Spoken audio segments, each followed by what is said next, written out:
श्री स्वामी समर्थ। आज आपण चरचरीत हाटून बेसन करणार आहोत। त्यासाठी लसूण, कोथिंबीर आणि एक कांदा घेतलेला आहे, हिरवी मिरची आणि बेसन पण घेतलेला आहे, बेसन पीठ घेतलेला आहे।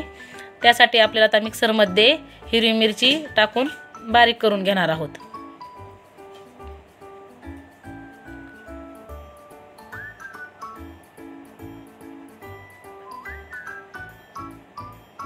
आता आपली हिरवी मिरची बारीक झालेली आहे। आता आपण कोथिंबीर बारीक चिरून घेणार आहोत। तर तुम्ही पण माझ्या पद्धतीने बेसन नक्की करून पहा, तुम्हाला पण आवडेल आणि आवडलं तर लाईक शेअर करायला विसरू नका बरं का। आता आपण बारीक कांदा चिरून घेऊया।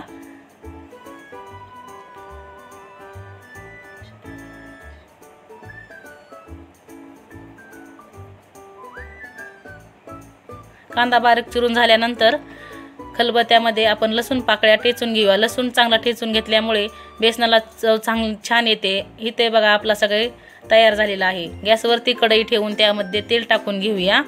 तेल चांगलं तापल्यानंतर त्यामध्ये मोहरी टाकून घेऊ। मोहरी चांगली तडतडल्यानंतर त्यामध्ये लसूण टाकून चांगला ब्राऊन रंगावर येईपर्यंत परतून घेऊ। त्यामध्ये कांदा टाकून कांदा लालसर होईपर्यंत परतू। कांदा लाल होण्यासाठी आपण त्यामध्ये मीठ टाकलं तर कांदा पटकन लाल होतो।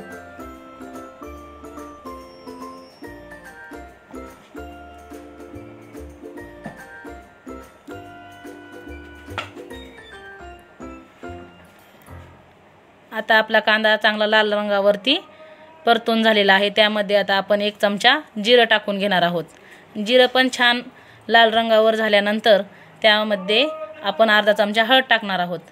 हळद चांगली परतून घेतल्यानंतर आता आपण त्यामध्ये जी हिरवी मिरची कुटलेली आहे ती टाकून घेणार आहोत। हिरवी मिरची परतून चांगली घेऊया। हिरवी मिरची चांगली परतून घेतल्यामुळे बेसनाला कडवटपणा येत नाही। आता आपल्याला जेवढं बेसन करायचं आहे त्यासाठी मी 1 ग्लास पाणी ओतलेलं आहे। तुम्हाला जेवढं करायचं आहे तुम्ही तुमच्या क्वांटिटीनुसार ओतू शकता।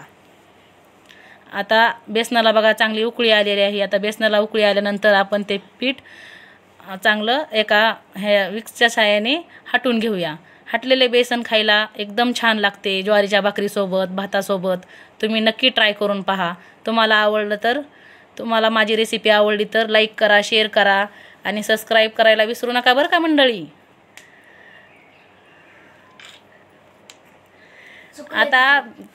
आता आपण कढईवरती झाकण ठेवून 10 मिनिटं असंच ठेवून घेऊया। बघा आपलं बेसन तयार झालेलं आहे, किती छान झालेलं आहे। तुम्ही पण माझ्या अशाच पद्धतीने करून पहा। आपलं बेसन आता रेडी आहे।